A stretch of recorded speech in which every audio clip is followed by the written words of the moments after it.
Hello! Oh my god, my mic's loud. Hi. Hi! Hello. Can you guys hear us? No. Hello! The hippos! Mine. No! Mine. No! Mine. No! Mine. My hippos! Yeah, screw you. Yeah, you can have some. Y'all see that? She just took my head pat, she did. Give them to Kay. I'm sorry, British Brian. accent. Kay can get some head pats. There you are. I don't have these on my screen, so. There you are. You got your head pat. Sorry. What's up, people? Thank you for the head pat, Solo. Welcome to a change the subject. Work in progress, but Yeah. Very much a work in progress. welcome. And as you can see up there, that way, we are doing Squid Game today. What's up, Em? Hi, how you doing? Hello. So, Kay is in charge of this one. This was Kay's idea, so you're taking the lead today. Oh. Okay, well, since we're doing this podcast format, let's, I guess, introduce ourselves. Even though this is your stream, Blanc, you can start us off. Hello, my name is Blanc. Get out of my way! My name is Blanc Kagaru. I forgot to stop recording. Whoop, now we are. Alright, that's fine. Welcome to Change the Subject. My name is Blanc Kagaru. I am a wolf descendant from Skull, Haiti. It's lovely to meet everybody. And then, over to you, my brother. Oh, okay, my go. Hello, I am Kay Alistair, owner of the Caysino. I am Fox, gambler, addicted person, so I own a casino. Anyway, that's me. Hi, hello. There we are. How are we doing? We're doing very well, thank you, I hope. We've been sat in call for the past 2 hours, and now I'm fed up of him. I've been like 3 hours now. 3 hours. I'm fed up. I'm fed up of him. Oh. But yeah, oh no, don't be sad. No sad. Come on, you gotta start us off. Okay. Anyway, so we thought originally I was like, I want to do a podcast, and I know Blanc. I needed someone like overseas with a different accent than mine, so I was like, I know Blanc. She's British. She'd be great for this extra role. So we are doing essentially a podcast where we are going to discuss different things. And today's subject that we have changed to is Squid Games. Squid Games. It's in popular trend right now. So we're gonna we're riding the hype. Follow the trends. We could have also called the podcast that. Follow the trends. Follow the trends. I mean, it's subject to change, so. Subject to change, yeah. Change the subject. Sorry. We went through many names, and we're still going apparently. Anyway. Alright then, you lead us off. Okay, so again, I had a lot of thoughts on Squid Games, and I'm like, I really want to discuss this with someone, and Blanc showed interest, so I was like, alright, we're going to discuss Squid Games here, and see how things go. So we're going to start with Blanc. What was your initial before you knew much about Squid Games? Like, it popped up on your Netflix feed, you heard it through the rumors. What was your initial thoughts going in for watching it? Just a quick note, if chat wants to put their opinions down, go ahead and say them as well. This will be spoiler heavy. Spoilers. Yes, very spoiler heavy. Lots and lots of spoilers. So if you haven't watched Squid Game, go watch it now before we give our opinions and everything. If you want to say your opinion, we'll try and read them out, and yeah. But my opinion when first going into it, oh god, I was kind of not wanting to see the spoilers from it. Because I saw it everywhere on Twitter. Everybody was talking about this Squid Game, and I got really confused. I thought it was like an actual game. So I looked into it a bit, and I thought, okay. I have no idea going into this. I just kind of went, okay, people go play game, let's watch it. So I got my buddy with me, and I says, watch this with me, and he said, oh yeah, I'll watch it with you. I went into it completely blind, not expecting a thing. I had no clue what was going to happen. But I watched 2 seconds of the English dub, and I was like, no, fuck that. Went over to Korean. What about you? I will say I did watch it dub. Because I'm a person like I enjoy seeing stuff in its own language and subtitles, but also I'm a person who has a lot of stuff to do in the day, and just sitting down for a full day like reading subs, unfortunately, is not something I have leeway to do as much anymore. So I did watch it dub. But then I also heard the subs were bad, in some aspect. But anyway, my first initial, well, we'll get to that in a bit. But my first initial opinions was this not Splatoon, as a lot of other people did. I was like, Netflix just roll out a quick Splatoon game and we didn't know about it or show. Anyway, I remember like I didn't hear anything about it. I was just browsing Netflix and it was like the first thing that popped up, and I like watched the little like intro trailer, the people in pink suits and stuff. I'm like, look, these people are going to die. Probably going to die. It seems to be a lot of death in it. Yeah, and then I like put it off for a little bit because it's like, okay, it's like what, 9 episodes or something. I'm like, I'll get to this like in a few weeks, and then all the hype, like everybody started commenting on my Facebook and on Twitter and everything. I'm like, well, and I'm a person who really hates spoilers. Like a spoiler will take me out of watching a show or playing a game. I'm that bad about it. So I was like, well, guess I better watch this to not get spoiled. Yeah, that was kind of the same with me. I was like, I better watch it before I get spoiled about everything. But I thought there was going to be more episodes. I thought like they were going to release episodes weekly or something like that. But no, they just released them all then. Yeah, Netflix is big on, unlike like HBO Max or other streaming service, Netflix is big on like throwing everything at once. Which is like the new Streamline, just to go on a little tangent about that. I like the idea of everything at once, but I've learned if you watch something episodic like each week, it sticks with you more than just like, oh, I binge watched this show this day, and then like months later you just don't even remember the show. Did you binge it then? Oh yeah, I watched it on one day. I was actually fixing my computer. Of like a few days. No, I literally binged it while working on my computer. Okay. Like I was focused on it, but I was definitely doing other things during my watching. Yeah, see, me, I couldn't watch it all in one day. I wish I could, but because I was watching it with my friend, we had to spread it out over the course of a few days. I think we watched 1 and 2 first, and then we went 3, 4, 5, then, and then 6, 7, 8, 9. So, I was, I watched 2, 3, and then 4, I think. Yeah. But that was over 4 days? 4 days. Okay. I mean, that's good, because you have time to, like, I do wish I, like, took my time with it, because then I could have... Well, are you okay there? Yeah, I'm good. Carry on. Okay. Alright. Lost my train of thought watching you spasming. But no, I kind of wish I did like you and like spread it over days, that way you could sort of digest the plot a little bit more or think about it more, instead of like bam, bam, bam, bam, bam. True. But yeah, I wish I did like you. To be fair though, I was wanting to watch more. Like, I was ending episodes and I was like, gosh, why don't I just stay up all night and then go to college the next day with 0 sleep? That's what I literally wanted to do. I mean, yeah. It's like when you watch one show like a week and then like you have to wait till the next week for it to come out and you're like, ah. So that's like anime mode. Fair. Anime does like that. Basic anime or manga episode. All right, so that was our initial impressions of like when we first saw Squid Games. Like, what is this? This is really random that Netflix just brought out of nowhere on us, as Netflix does. But next up, we are going to start discussing like going through each episode, seeing how we felt over each one of those. So, what did you think about episode 1, Red Light, Green Light? Starting in, just going in, very first episode, everything that went on. It was a good pilot episode. A really, really good pilot episode, in my opinion. Let me just quickly bring up the synopsis. Okay.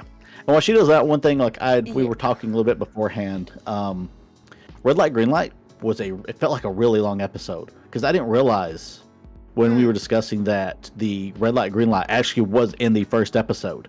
Till I was looking up the names, I was like, wait, did they have the first elimination in the first episode? Because I feel like a lot of stuff happened before that even went down. But then, like, when you think about it, like, the game for that one wasn't very short in comparison. But, yeah, anyway. Right, so I've got it up here. The Dachi part. It's the red and the blue squares.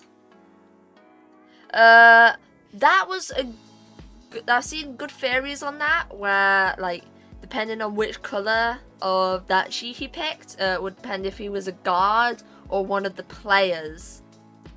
So, because he picked blue, he got automatically put into the player category. Which never... Oh, carry on. Oh, no, I never heard of that theory. That's actually very interesting. Yeah. So when they're doing the initial game with, like, where you're slamming the red against the blue to get it to flip, so that determined, like, their positioning in theory.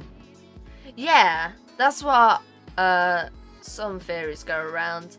But honestly, it is a bit of a weird way to get him to play a game, but it was somewhat satisfying as well. Like, to see this dude getting in pain and pain and pain and pain and pain. He's gambling, to be offered this bunch amount of money, which he obviously can't refuse because he's a gambler, right? Right, like, that's his whole, like... Okay, well, then, since we're discussing, like, the first episode, speaking of gambler, what do you feel about Jihoon, or Jihan, and how his personality was portrayed in the first episode?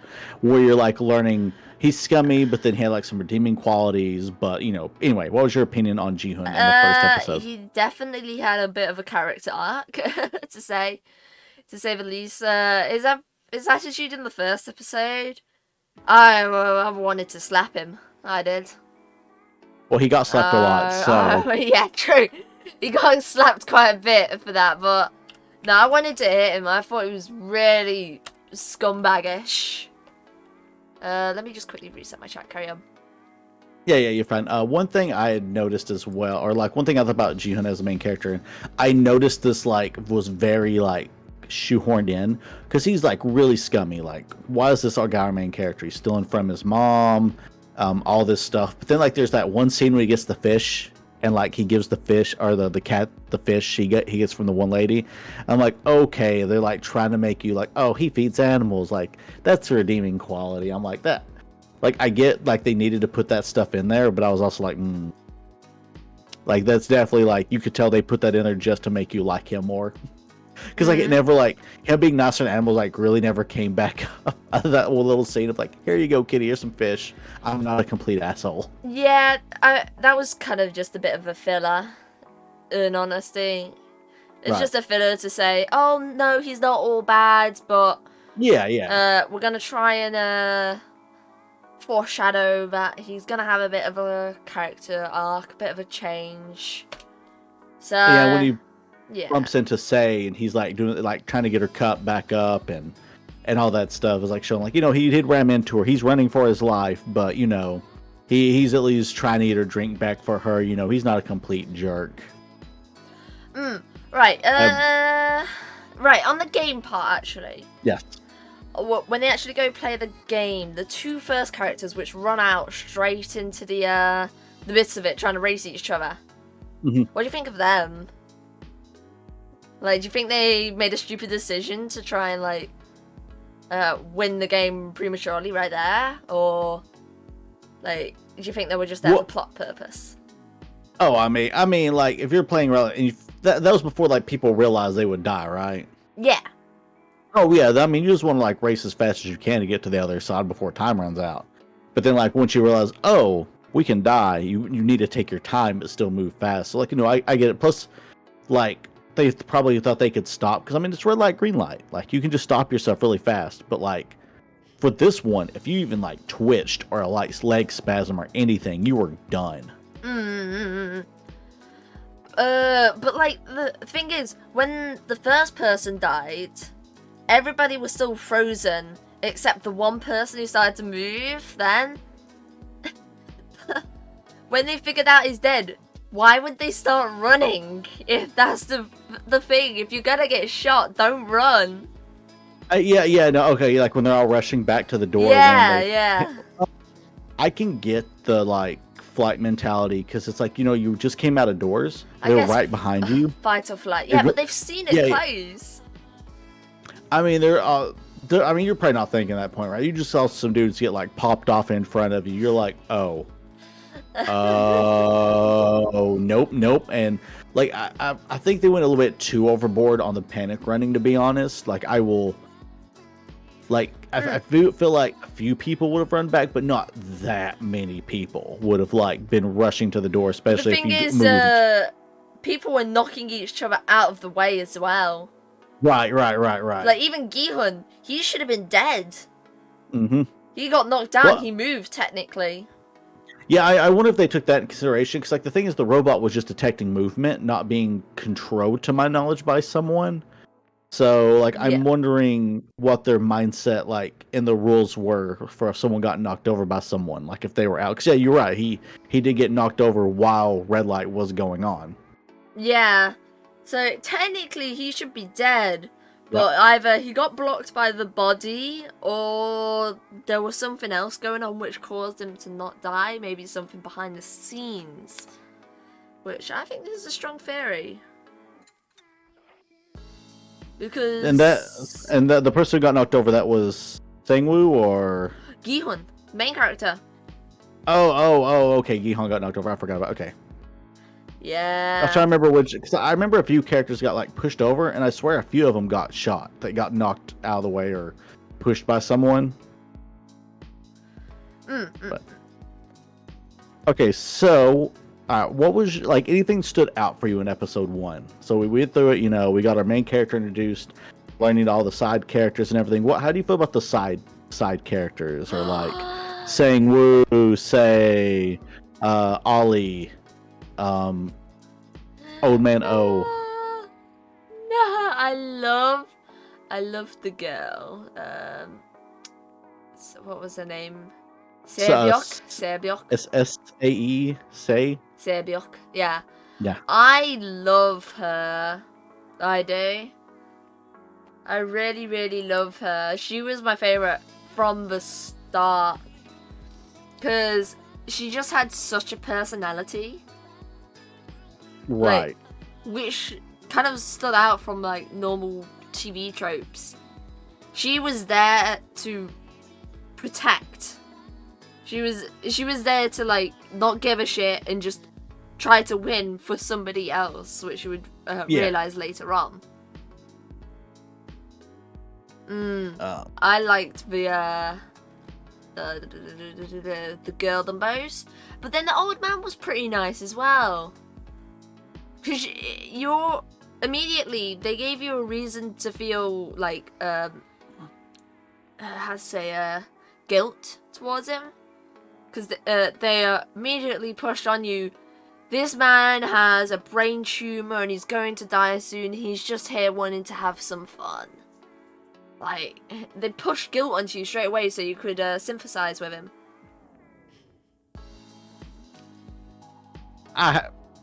My feelings on the old man and what I mentioned before. Yeah, but we'll get that. We'll get towards that. We'll get that. Yeah, I like the old man. He seemed a little too happy to be playing red light, green light. Like, I mean. But I guess you could play it on of his dementia as well. Yeah, we'll come to back later in my thoughts about him and my early predictions. Like Ali stood out. Like I love that dude. He's Ali. One of my favorite characters. Yeah. Like saving the one dude, didn't know who he was, like risked himself grabbing the back of Jihan's jacket to keep him afloat and risking getting killed too for the stranger. Like they just painted him at the start like this really good guy. He's foreign to the area. He doesn't know, like he's working. They show later on he's missing fingers from where he's been working in like a steel mill. And like anyway, like he was just like such a like cool bro character at the start, and it portrayed him really well. And then you got like Sangwoo, the smart intellectual one, and it's like, why is he there? He as Jihoon like would suck his dick through the whole thing, being like, "Oh, he's so smart. He graduated from this place, like first in the town, and he's smart, brilliant." So like, I don't know. To me, You it was like question his adding attentions, yeah. You can question his reliability, I guess to say. Yeah, because like even then I like noticed early on like Ji-Hun was just like complimenting this guy so much, and it's like, bro, he's here with you right now. They're like, and like I'm glad Ji-Hun later on picks that up. But it's like, yo, like come on, like you're praising this guy so much, but he's here with you needing money, so he's not as smart as you think he is, buddy. Yeah. All right. So yeah, the first episode, everyone finds out they're going to die. And for those who haven't picked up on the plot yet or have not watched Squid Game, pretty much people are playing in the game for money, and if they lose, they get eliminated. And by eliminated, it means killed. And they don't find this out till the first game. Moving on. About 200 players die out of 456. It was a good chunk. Like I think it was over half of them died at the first game. Yeah. Yeah. But on to episode 2, after it leaves you off at the end of the first game, and it brings you back into the dormitories where the survivors are now asking to leave, since one of the clauses that they've signed on to was what was it? You are able to leave at any point if over half of the participants agree so. Majority vote.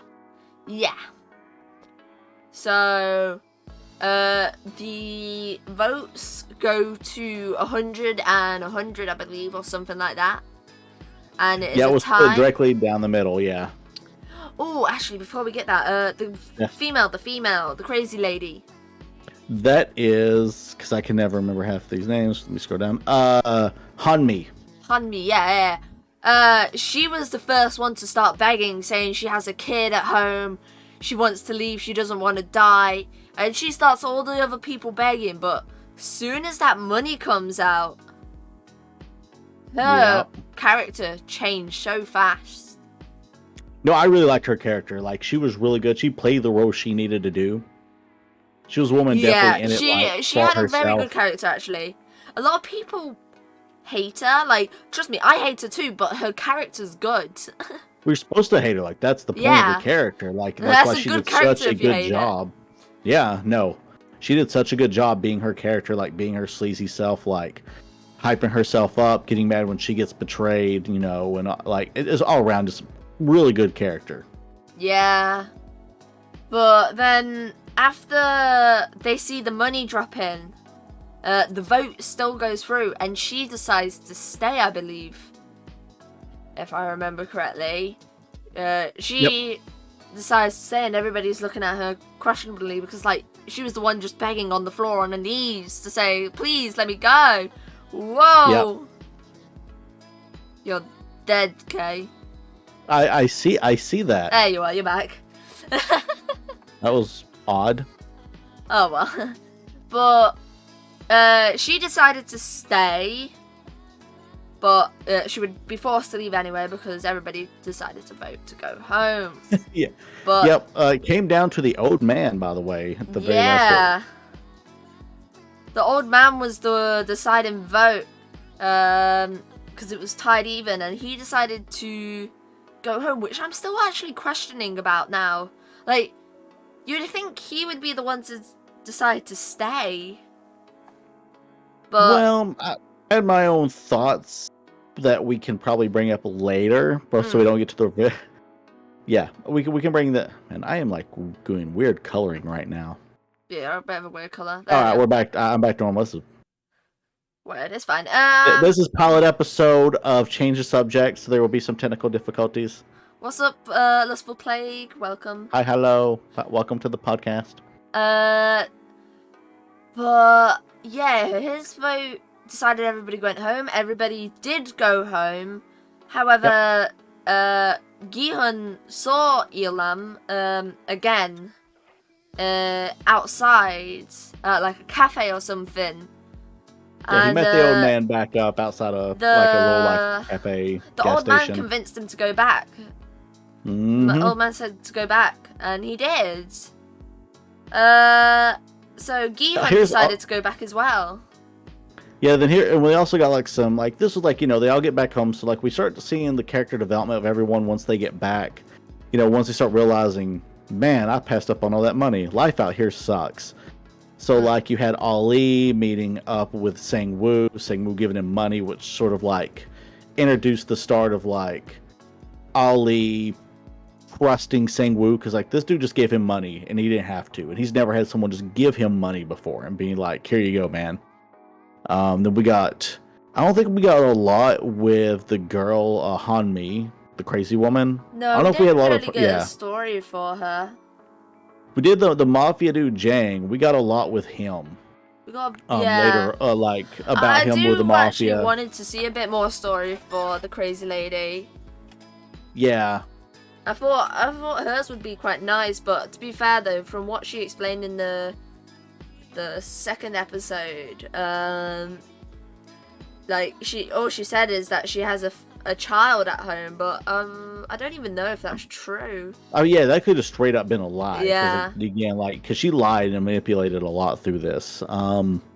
Yeah, episode 2 Hell was pretty much just like a character development, people piecing out, and then it was more pretty filler much episode in my opinion.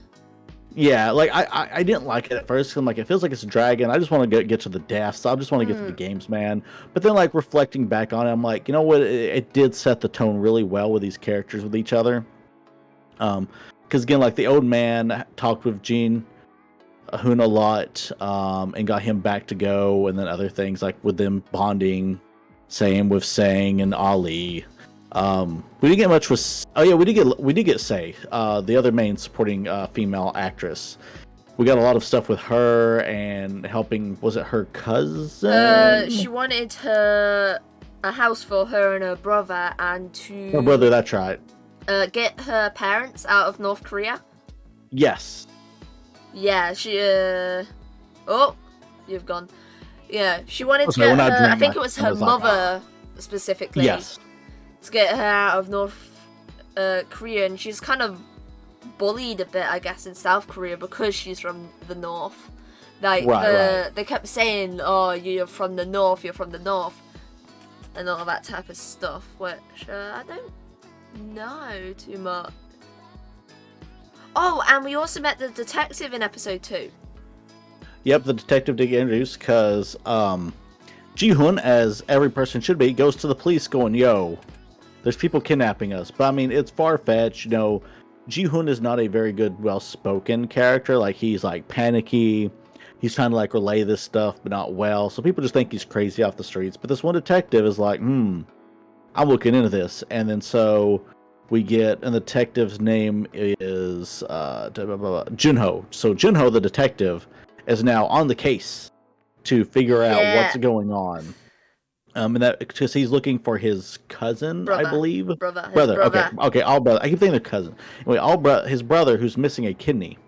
And that factors in later. But anyway, he's there looking for his brother, and that sets up everybody going back to the island for the next game, which they do point out not everybody returns. Yeah, I think like 5 people decided not to return or something like that. Right. But what confused me actually is that the brother, he went to go look in the in his bedroom, and he found the same card which the contestants were given. So that can also play in theory with the Dachi game, because maybe the brother chose the red card, right? Oh, I see where you're getting at back to, since he had the card. Yeah. I looked at it later on that maybe he was the one giving them out, and that just happened to be like an extra one. But no, I could definitely see that where, I don't know, yeah, I guess because in, we're getting spoilers anyway. So the cops. It's fine. We can spoil. Yeah. The cop is looking for his brother, which turns out to be the what did he call himself? The masqueraded dude. What did he call himself? Frontman. Yeah, frontman.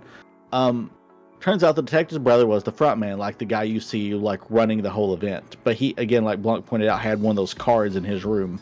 I don't know if he'd picked the other one, like they would have made him frontman right away. So I feel like he's been doing this for a while. but he only went missing this once, from what his brother was saying. So it's a weird thing, because it's like, has he done this before, or is he just getting a lot of money to be frontman? Well, Like, then again, he did say his brother went missing recently, and in later episodes he found the files, which were for 2020. mm-hmm. And that's the only time when his brother showed... Wait, didn't his brother win? No, so when they opened the files you were looking at was for the current game, because there was no player one. Wink, wink. Yeah. Okay. Wink, wink, wink. I can't wink right now. Yeah. So, Wink. alright. So yeah. So the files they opened and looked at for the Squid files were the current game going on, and player one was missing. So yeah. So there's a little bit thing like, because this is his first time his brother went missing, but he was also the front man. So but I actually might go look at that like time log, because maybe he went missing before, but because it'd be weird if he went missing this first time and was already like labeled the front man. Yeah, sorry, I'm just fixing something there. No, you're fine. You're good. So yes, so pretty much episode 2. We'll try to rush through these probably a little bit fast. But yeah, episode 2 is just like the plot setup, getting everything back into it, and everyone back to the next episode, episode 3, Man with the Umbrella. Continue. And I'll entertain you while Blanc's gone. Ha ha. All right, Correct. so Man with the Umbrella starts off with the next game. And at this point, everyone's trying to figure out like if they can predict what games they're going to be doing next, because they're like, well, if we can figure out what we're going to be doing, we'll have an advantage on it. And then you start to find out maybe someone does have an advantage here. Maybe someone does know what's going on. Yeah, there's like one suspicious dude lurking around. Yeah. Which kind of makes me think, how did he get in that position in the first place? Like, how would he manage to talk to one of the guards to say, hey, look?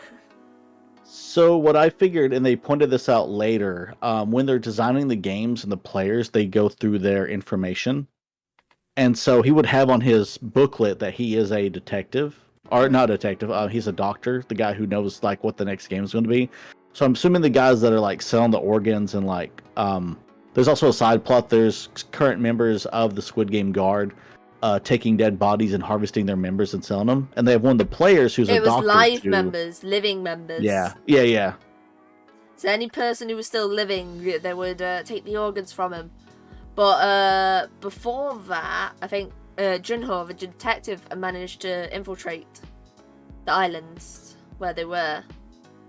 Yeah, Junho was able to get in, and he's been like sneaking around as a Squid member, and so he finds out that they are doing this harvesting thing.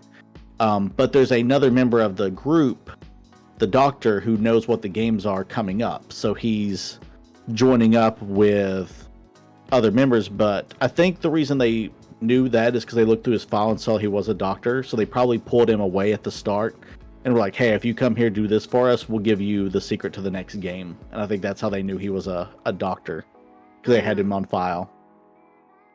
Yeah.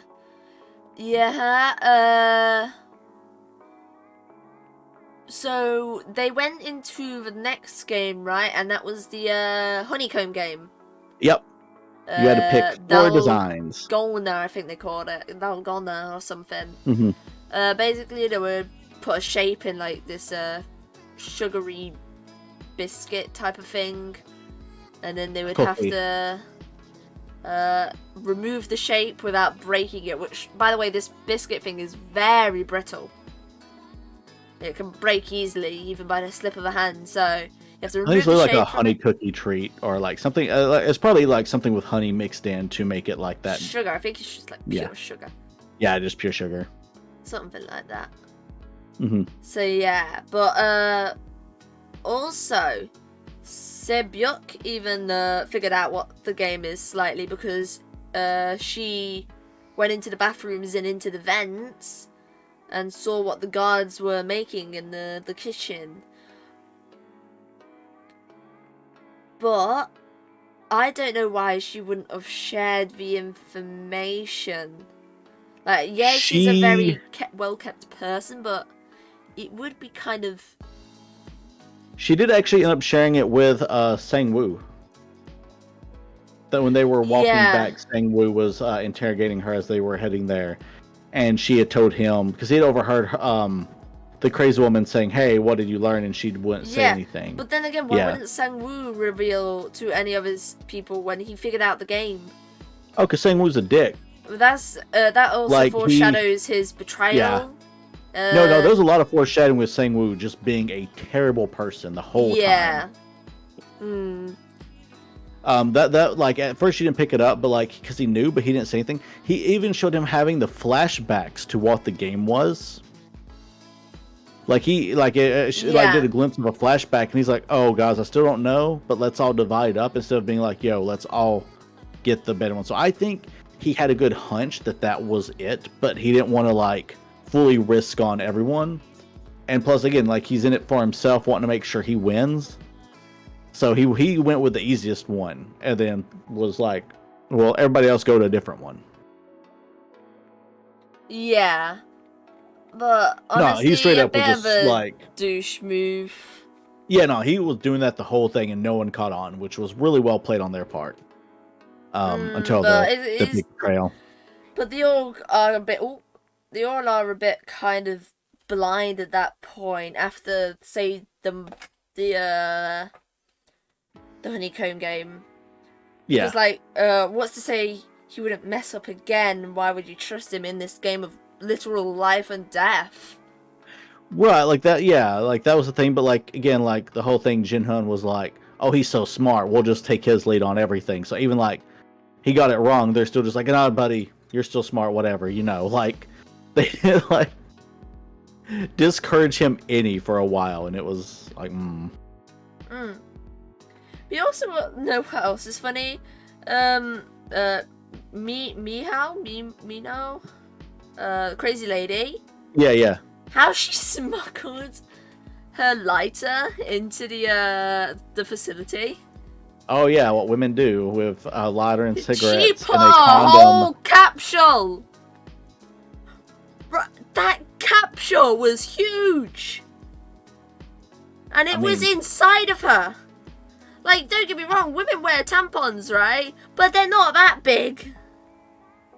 I mean, I guess it wasn't much as a capsule. She had like the cigarettes squished in the condom, shoved up there. No, it was in a capsule, in a condom. Was it a capsule? Coochie. I mean, maybe she gets around a lot. Like maybe it's like, well, I'm not sure. God, what's up, Kitsune? Welcome. Hi. Well, bloody hell, Nora, Jesus. But also, I don't know how she got away with the lighter the whole time, like underneath that the toothbrush case. A toothbrush case. Gosh. No, this was too wide for a toothbrush case, because she had a whole pack of cigs in there. Whole pack of cigs and a lighter. Yeah, no, it was just kind of, to me, impressive that, like, she had that lighter underneath, like, the little thing the whole time while being watched, and no one caught her. Yeah. And then she passed it off to the other dude, who then also used it and did not get caught using the lighter the whole time. Yeah, you'd think they would hear it, or, like, even see a light or something like that. Hearing the flicking noise of cutting the lighter on. Like, I don't know, there was some... glad to see that you're doing okay, Kitsune. Alright. But yeah, some things are like... You have to question them. Like, some decisions are very questionable. Like the lighter, like the smuggling. Like, Sebyok did a good way of smuggling. Because she was a pickpocketer. They explained to us that she was a pickpocketer, she was a thief. And it shows you using her skills to do that.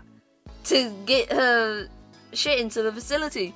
But then Crazy Lady was like, I'm a fucking whore. I'm gonna stick it up my vagina and get it in there. I mean, that's what I would do if I had one. Just sneak stuff in. I'm just saying. Like, that's brilliant. I'm just more upset that she brought in cigarettes and lighter knowing she's going to a life or death game. Like, there's a lot of other stuff she could have packed up in there. Like, she could be packing, like, a mini revolver or something. Like, she could be like... Oh, a revolver in the heat. I mean, I don't know how easy it is to get guns in Korea, or South Korea, but, you know, I'm just saying. She could be packing heat up in there. You cannot fit a bloody gun up your vagina, Kay. Have you not seen like the little hand pistols? I'm pretty sure if she was able to fit that in there, I'm sure she could figure something out. No! Oh, okay, all right. Agree to disagree. No! That would terrify me. Imagine if it went off. I mean, No. safety on. I mean, don't keep it loaded up in there. I mean, you could probably put the bullets up the other end. I'm just saying. Saying that, why didn't the dude stuff some bullets up his bum then? That's what I'm saying. Or put a knife up in there. Like, well, you could take a butterfly knife and just shove it up in there for a little while. Oh no. Do I? Oh no. Life or death, man. I would shove a butterfly knife up there. Because like it's folded in, it's slick. It's got like 2 notches on the front. Like, I'm just saying they could. If people were smart, they could have smuggled in some weapons. Oh, and other. I mean, they weren't cavity checking people clearly. Jesus Christ. Anyway, what's your overall opinion on episode 3 then? Oh, I mean, I liked episode 3. I enjoyed the honeycomb thing. I liked Ji-hun at the end realizing, oh, I can just lick it from the other side, and then everyone else was like, oh, he's so smart. I think at that point, we started to realize everybody's intentions of like what they're going to be further on along in the games. Like Sang-woo specifically, like he's gonna be a fucking douche. Yeah, and then especially like as we go into stick to the team in episode 4 now? 4, yeah. 4. Yeah, we're you did learn who the main characters are, like the full-on main cast, because they're all a team together, minus Mafia Dude and Crazy Lady. No, Crazy Lady was on the team. Right. Because they decided to try and stick with only men in the team. Yeah. Because there was 5 of them already. They had Sang-woo, Ali, Gi-hun, and then 2 others.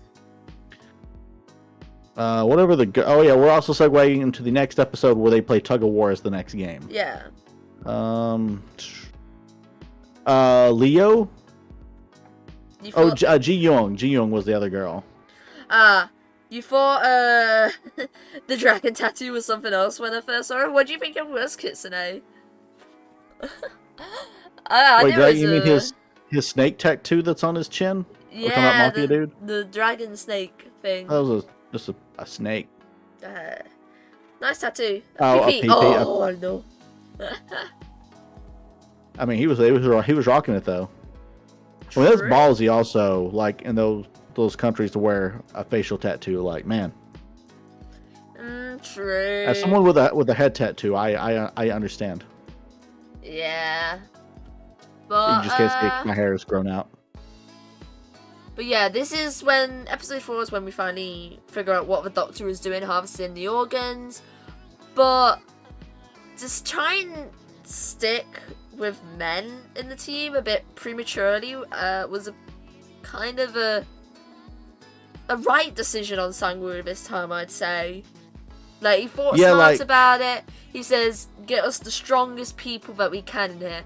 Not to say that, like, the girls weren't going to be strong, but maybe, like, the old man or something like that. You know, people who you can tell are not physically strong. Big, meaty men. Yeah, you want big, meaty men who would be able to do stuff. But obviously, they didn't do the game at that point. So, yeah, I think only the Mafia Dude's team knew, because I think the doctor told him, so he knew to get, like, men, which is why he passed on Han Mi anyway. The crazy chick. That's after they've had sex. Right. Yeah, they banged it out, which, you know, I don't blame him. Like, you know, you're closed in a bunch of dudes, your life or death situation. I mean, he was a jerk to her, but I mean, I get it. Yeah. Not the betrayal thing. That's jerkish. Oh, hang on, let me sit up. But also, you can look at her using him to, like, try to get on his side, because she knew he, like, was underhand, and she knew she could, like, trust him on, like, getting the job done too. So, like, to her and him, like, it was both a good mutual, like, team up, but then he was just using her 100%. Like, Yeah. not even like good, like using her to team up, but just using her to use her, which is garbage. Yeah. You was using him to like team up, use him, but like, but I can respect that. Like, I actually liked his character. oh yeah, no, like he played off dirtbag 100%. Like all the characters. It was a well-written character. You like his character was made for you to hate him, and the people got that. You hated him. Yeah. No, again, every character was really well done with how they were portrayed. Yeah. So they did tug of war. They got in their teams. Main pro tag's team had a bunch of women and the old man. And as they were going up there, they're like, "Oh well, we're dead." Because you tug of war, you pull the other team off, they were dead. So yeah. But then old man's like, "Yo, I play this as a kid. I got a strap. Listen to these deets." And old man told him how to do it. There's another theory. If you look at the scene, the old man wasn't actually locked in onto the tug of war rope. Was he not? No, his handcuffs were undone. So if worse comes to worse, he would be able to be released before they went off the edge. See, that makes sense, because I was looking at everything, and there was little things you can notice, but the tug of war one is one I did not realize until you pointed that out. Because like I have the big theories and stuff I've seen with the red light, green light, which we'll get to later when we discuss the old man in full. Yeah. Okay, so anyway, yeah. Tug of war. Old man gives them how you win tug of war, and they win tug of war. Alright, we should probably pick up our pace on these episodes. We're on episode 4 and we've been here for 45 minutes. Let's continue. Yeah, we'll rush through. Alright, so tug of war, they win. Next is a fair world, which that one was... It's more of a... The marble? Or was that the filler? No, I think that was the filler. So this is the one where the guards figure out that one player has unfair... they find out about the doctor. Yeah. And they killed the doctor. And the people helping him. Because they're like, no, these bodies get burnt. We're not selling these organs. We don't want anyone to have an unfair advantage. They're supposed to be even games based on your own credentials, so they kill the doctor. Yeah, they killed off the doctor and the guards involved. Which just shows how evil the frontman is. Or how the whole games are, that nobody is safe in there, even the workers. Yeah, back to Honeycomb. In that episode, one guy actually steals a gun off a guard. Yeah. And the guard takes his head off, and it's just her helmet off, and it's just a kid. And then frontman kills the kid, kills the guy. And it's like, no one sees your face, which goes back in your theory. If they pick the red or blue, if these are just kids, then they're probably just giving them money to do this stuff. So that makes sense with your theory. Yeah. But Fair World was kind of just filler episode. Honestly, it was more about the detective and him going around, I believe. All right. Yeah, moving on to Wadambu. Oh, no. My favorite episode. I know. I hate. This episode hurts. This is the episode which everybody talks about. So, guys, leave now if you don't want to be spoiled. But here's the main spoilers. So this was the Marbles game. This was the 4th game, I believe. You had to pair up with one other person. And they were made to believe that you had to pair up with somebody who were going to be together. You would work together. However, when they get into the actual games, they are revealed otherwise, that you two are against each other. And all the main characters have picked another person who they are friends with. So Sangwoo picked Ali, Gi-hun picked the old man, Sebyuk picked the other female, which is Jiyeon. I'm honestly more mad that no one figured this out, like that they were going to be paired and not compete against each other. Because like at this point, it's like everything. I don't know. There was a lot. All the cheat, right? Ollie cheat. Oh, Ollie didn't cheat. Ali didn't cheat. No, Song cheated that some bit. Anyway. But so the two girls just decide to talk it out. They don't want to play. They try to refuse to play as long as they can and just talk it out. The Gi-hun and old man decide to play marbles, but the old man has suddenly been hit with a wave of dementia, and like is wandering around this whole set thinking that this is where he lived, which he probably did, like when he's revealed a bit later on. But and then he's the main bad guy. Let's just rip that band-aid off. He's the main guy in charge. He's the mastermind. We figure out he's the mastermind of everything. So, oh god, right. But and then Sang-woo and Ali, like Ali beating that ass. Like he's just boom, Ali guessing, was boom, winning, boom, boom. But he was manipulated into believing that they could be friends. Ali is best boy. Yeah, he was a sweetheart.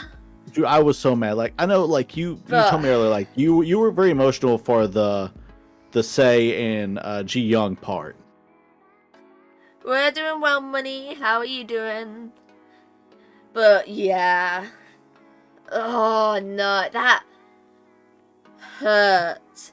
Because beforehand, I think it was in episode 2, where Ali went back to work and he asked his boss for the money that he was meant to get. But the boss refused and tried to walk out. And Ali stole the money from the boss and left him there while he was in pain because he caused an injury. Yeah, no. His boss got his hand caught into one of those metal contraptions and just ripped his whole hand off. It was amazing. So, but the thing is, that foreshadowed Ali's death there. Him running away with the money from his boss foreshadows his own death, where Sang-woo inevitably betrays him. And well, also it shows Ali had a wife and kids, and they were like bad off. So like it makes you sympathize for Ali even more. Yeah. Ali sent his family off back to their home country in order for their safety. But yeah, no, dude, the betrayal on Ali, like I feel bad because like you feel like Ollie's being too gullible here and believing this, but at the same time, he has no reason not to trust. Yeah, and he doesn't fully speak Korean. Right. And Sang-woo gave him, money earlier on for the bus fare, for some food. Yeah. Like, Ollie, like, completely trust. But the thing is, like, what was making me, like, get into it that Ollie, like, was believing him is, like, you could see Sang-woo breaking down in front of him. You could see him, like, getting angry that he was winning and being like, you should win. Sang-woo had a good idea. Like, let's team up and play against another team. Which I'm sure they would have let it happen. But the fact that he didn't actually go through with that is kind of annoying, because I actually wanted to see that.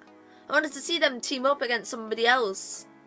And I realized like he was going to betray him. Like when he hid the bag under his shirt, I was like, what the fuck is he doing? This makes no... He's like, oh, we got to hide the bag. But then he like just pulls it back out. Here, put it on your neck. I'm like, then what was the point of like putting it under the shirt unless you're doing a sleight of hand trick on him? And it's like, man, I feel bad for. So we'll carry on with Sang-woo from now. He switched out the marbles for rocks. So the weight felt the same. And it shook too and made the rattling noise. Yeah. So you switched out the marbles for the rocks and then gave his marbles to the guards to say, hey, look, leave. And so he left before Ali could even come back and confront him. Yep, he was already piecing out. He was like, no. And you just hear Ali. Oh. Yeah, no, it sucked when Ali's like face realized what happened. And the thing is, like, someone went up to the guard like, hey, we could do this any game. I took the marbles non-violently. Yeah. I did this. He gave them to me. Boom. Yeah. I was like, oh. But then let's go to the girls. Oh no. This one hurt me the most, the girls. Se-byeok and Ji-young. Those two felt like an amazing bond of the characters. Like, their bond was really nice. I loved it. I wish I had a bit more development other than, oh, she's on the side, I'm gonna pick her for our tug and rope team, and then like their only other interaction being fun fact there, like, yo. I like fun. The girls' first recorded scene was the marble scene. So when they had to go back to the tug of war scene where Sebyok actually decided to pick the Jeong. They were already in the heat of the moment and had all the feels going for them. That's actually really good then that like they had that chemistry right off the bat then. So they had the chemistry right off the bat, and their first scene was the heartbreaking one. I was like, oh god. But let's talk about it. They decided to chat out for the entire game until there was about 2 minutes left, and they decided to play winner takes it all. So Sebyok goes up first and throws the marble. She has a good cause. She wants to win because she has family at home. They've just explained their life story to each other. Like, she says, I have a brother, I have my mom I want to get out of the North Korea. Yeah, she was laying it on. Oh yes. The main character shaking her mind, go on. Yeah, so she was like, I have all these reasons to get out of here. So she throws her marble, knowing that she wants to get out. And she's always had that strong mentality throughout the whole thing. Throws a marble, plays the game normally. Then Jeong goes up and decides that her reason isn't a good enough reason.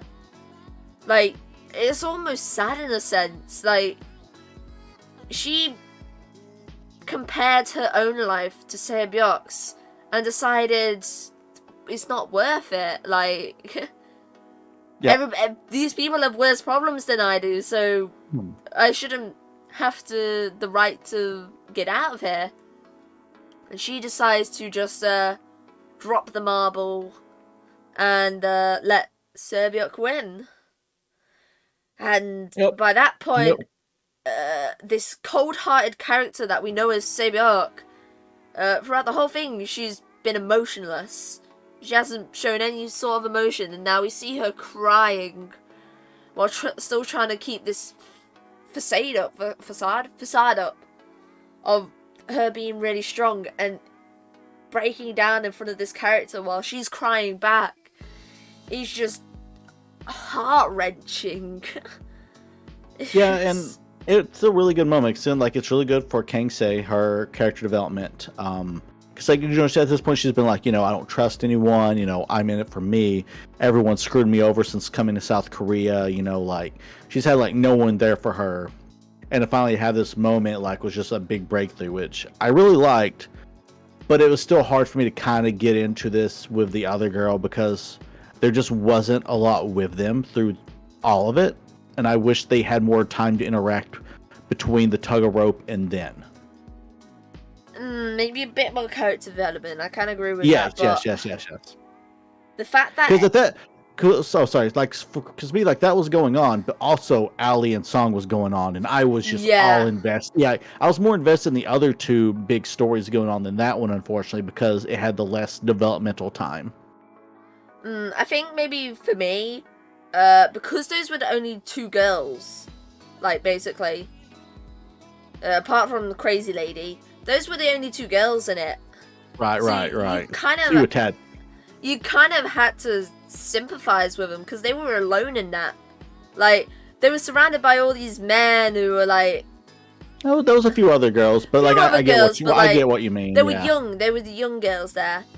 They were both the around married the same couple age. had to compete against each other. I wanted to be invested in some of that story, but yeah, but there's these two girls and they're alone there, and they finally just made a bond. And as soon as they made that bond, it's been ripped away from them. I think because hurt the most. As Kangsei said, or one of them at the end of it, oh yeah, one of they make a joke. One of them made the joke oh, after this we should meet up here, and then they're like, oh yeah, one of us is gonna die. They'd act completely forgotten that one of them was gonna have to die here in this instance, and then that just hit them again later on, damn. Why you gotta be like that? Yeah. But then we move on to the old man and Gi-hun. I knew this episode was going to take us a while because this was a really big emotional episode. Yeah, you explain them too. All right, so we got Gi-hun and old man. What old man's name? I don't think old man and Gi-hun, right? Oh, old man, yeah, whatever. Old man and Gi-hun, and as soon as they get there, old man's we're gonna be Gagambu. whatever, like Gambu. yeah, Gambu. We're buddies. We're thick as thieves. We're in this together. And then he starts just like going full senile when he sees the scenery, because he's like, oh, this is like where I used to live. And he starts going this around. is when he starts showing his signs of dementia. You're right, more. Because before this, he also peed himself the night before. And seemed really out of it. Yeah, carry on, sorry. And so Gihan, like, could have been teamed up with other people, but he was like, nah, man, I'll choose this old man, which I'll talk later about Gihan's personality and some things about it that I don't think... Anyway, but Gihan picks the old man as his partner, knowing it's probably going to lead to his death, because him and an old man that peed himself and is, like, really out of it. So they go. Old man's walking around senile. Gihan is like, yo, we need to play marbles. We gotta play marbles, dude. Come on, man, please. We gotta do this or we're both gonna die. While old man is like, no, leave me alone. Leave me alone, youngster. Stop won't play marbles with me. So he finally agrees to do it while Gihan's pleading. They sit down, and old man, and the way it is you play odds or even. You bet so many marbles in one hand and bet with the other. And if you get evens right, you get what they bet. And it goes back and forth until someone has no marbles left. Well, old man is just running amok on Gihan until he has one marble left. Gihan's one marble, old man just having a good old time, acting like he has no idea what's going on. Sorry, carry on. Oh no, you can say hello to Sabi. Hi, Queen. Hello, Queenie. And so then Gihan has the one marble, holds it out. Old man goes odd. Gihan looks defeated, opens his hand with the one marble, but then old man goes, what did I say again? And Gihan's like, what? This is where Gihan plays on his disability, I guess to say. Yeah, and then Gihan goes, oh, you said odd. I guess you're right. Here you go. Have my marbles, young boy. And so it continues to go, and Gihan's getting all of his he got all of his marbles. Gihan thought he won, and looks at the guard, and he goes to turn it in, but the old man is like, I got one more. And this is after he's played on the old man's dementia, like. Yeah, every time the Gihan, old man into every time him winning. So he's sobbing at this point. He's crying, looking at this guard, not wanting this to happen. But he sees the old man with one marble left, and his like blood drains. It's either he wins here now, or he still guilt trips him, which might even kill him more. Yeah. So then, like, Gihan, after cheating the whole time, showing, he loves his old man, but he loves himself more. He's going to win this. He's going to be the one to live. Old man's like, I got one more marble, and then starts acting senile again and starts walking around. And then they're following each other, and finally they get to realization that the old man was faking the entire time. He knew Gihan was lying the entire damn time. And like just guilted him hard about it, and was like, "We're still Gambu," and he's like, he was like, "You could have." He's like, "You could have just told me, and I would have given it to you. We're Gambu, and Gambu will do anything for the other." But to be fair, though, the old man made a decision basically to leave at this point, because the next game would be the final game, and that would be the most unpredictable one, right? Right, and so he basically was going to lose anyway. Yeah. So the old man goes, well, this marble belongs to you because we are Ganbu anyway, and we share what we have. So he gives him the marble. Old man gets killed off screen. We don't see his death, unlike the other two. And the thing is, too, no one else saw what Sang Woo did to Ali. No one knows he tricked him that bad. They just assumed he won fair and square. Yeah. So they don't still realize how much of a dick this dude is. And so, like, that's pretty much it for that one. So I guess we can move on to the next game. Well, actually, no, is it VIPs is next, which is... Yeah, Ali seemed to be a fan favorite from everybody. Oh yeah, 100%, dude. But Everybody probably loved because Ali. maybe this is just my opinion anyway, but because he was the most westernized character of us all, and it was maybe the one that people could relate to the most. It's also just a really good dude. Like he just said, like he was the nicest out of everyone. Yeah, but like he is the most westernized character there, so Yeah, he was was probably genuine. the one that you could relate to. Like maybe like not understanding the language and like not understanding anything around you. So being used like for your labor and like losing fingers and not getting Yeah. paid, like that stuff is like so relatable. he had his, and we can relate to like we put our trust in somebody only for that to be all a lie. Right, type of right. thing. So in my opinion, everybody loves him because it was somebody that you could relate to a lot. Yeah. He was genuine, and that's why I loved him the most. Yeah, no, same. So now I think we can sort of combine the next two VIPs and frontman together, because like it's a lot of filler between the actual game. And it's pretty much just like, if I can sum it up real fast, like the VIP, like head people in charge show up. The cop is getting more information, and Jung-Hoo, the cop, eventually finds out that his brother, he can't find his brother anywhere. No information about his brother, no matter what he does. But he gets information and is trying to escape, to get the information out. And he's found out and chased by the front man, and it's revealed the front man is his brother. And he's offering Jun-Ho, the cop, a chance to come with him or die. And Jun-Ho, being like one of the best, yo Alice, what's up? Being one of the best characters in the show, like the straight up actual pro tag, is like, no man, which I honestly thought he should have went with them and, you know, then try to leak the information. But instead he's like, nah, I'd rather die, and gets killed off, protecting his values as a cop.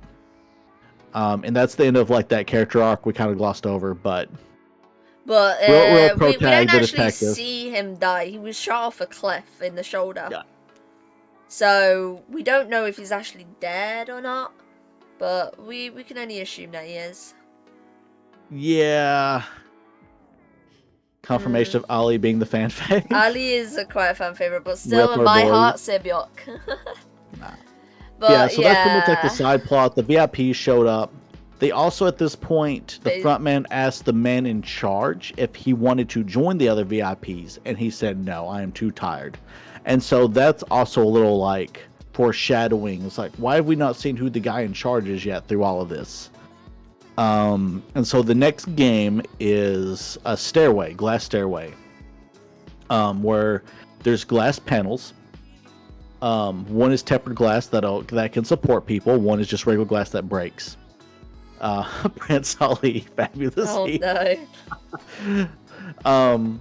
And then, so everybody picked a number at random, not knowing what this number led to. But then you find out later the number was what order you were going down these panels of glass. You had to guess which one to jump on to the very end. But Strong, you fell and died. Like, but the thing is, you were timed, so people couldn't just lollygag. But Gihun was left with the option of either going first or last, and he was about to make the decision first or last. Was he last? Yeah, first or last. Oh, okay. He was about to make the decision to go first, but when the other character came up and says, please let me go first, I've never done anything like this, I want to prove myself and that type of stuff. And so Gihun went last. And then when the game's finally revealed, the person who chose first was inevitably met with death. Yeah, no, like literally the people who were in the front row just got screwed by this. But I want to voice a complaint about this game. Actually, there'll be two. My first one is there was two metal bars in the middle. So like, we don't have visuals here, but like you have two panels of glass you could choose to jump on. And you go forward or you can jump to the other row. There were two metal bars holding up in the middle that you could just balance and walk across without the glass breaking, and no one even attempted it. I wanted someone at least attempt to try it and get like popped off for it. So bad. Because it's like, why would you not just balance in the middle and walk up the middle, since one, there were no guards there at the time. Like they pieced out, to my knowledge. I think there was one at either end of the platform. Okay. I can't remember because the way the thing happens at the end, and that'll be another complaint. But I felt like someone could have just walked up the middle and not cared and won. And I was like, why is at least them not? I wanted them to attempting? just run it. I thought if they were fast enough, they could avoid it. Because you'd have, like, the lightest amount of weight on it at one point in time. Right, and just, like, quickly trying to, like, run across, or at least, like, again, like, run across more towards the sides. Like, you and know, not the like, middle. hop side to side at 1 foot each or something like that. Right, yeah, no, exactly. Yeah, hop one, hop another, and then make sure you're landing, like, where the bar is. There's 2 bars in the middle that you could just support your weight on, and no one did it. Or, honestly, like, or wide leg it. You could wide leg. 7 and 8 were a bit meh. Episode 9 kind of brought it back, but so it kind of to progress, they kind of threw in some characters which were like throwaway characters, really. Yeah. To be like, go ahead in front, let them progress type of deal. Yeah. But and then you had to the prayer man, was it first? Yeah, there was a guy like praying and like all this other stuff later on that was just annoying, and then he just gets killed off. So no, I think but what order was it on the bridge? So I think the prayer man went up first, or he was before Mafia dude.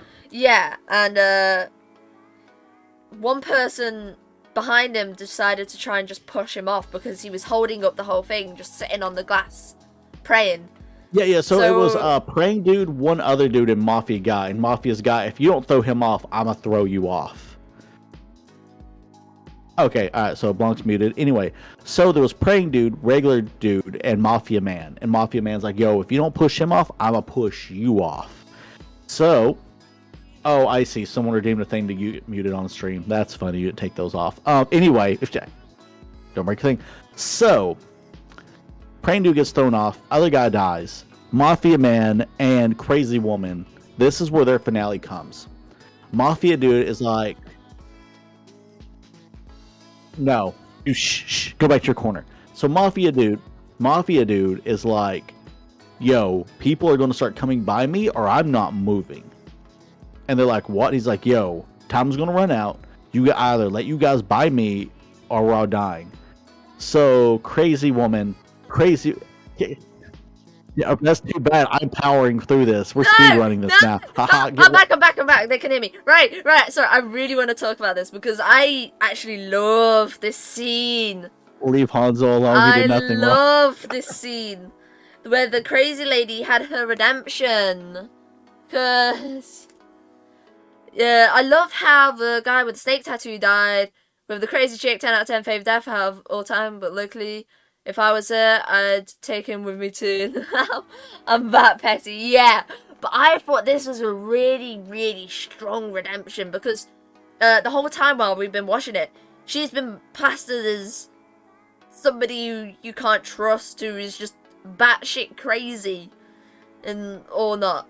But I mean, I wouldn't say redemption. I mean, this was a promise arc. She said to him at the start, "If you betray me, I will kill you." Yeah. So and she did, and she sacrificed herself with him just to allow the others to go along.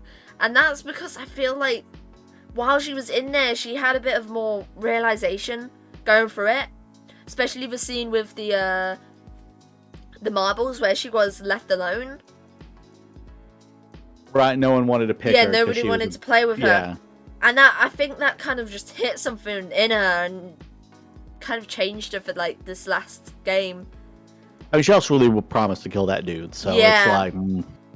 So she sacrificed herself with him, just to allow the others to go on. And then next was the glass dude.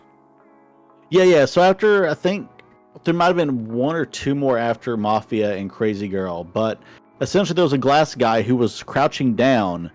And the whole time, like, he could tell the reflection of the glass and was able to figure out which one was which, till he got down to the last 2, and they cut the lights off on him, which I think is bullshit.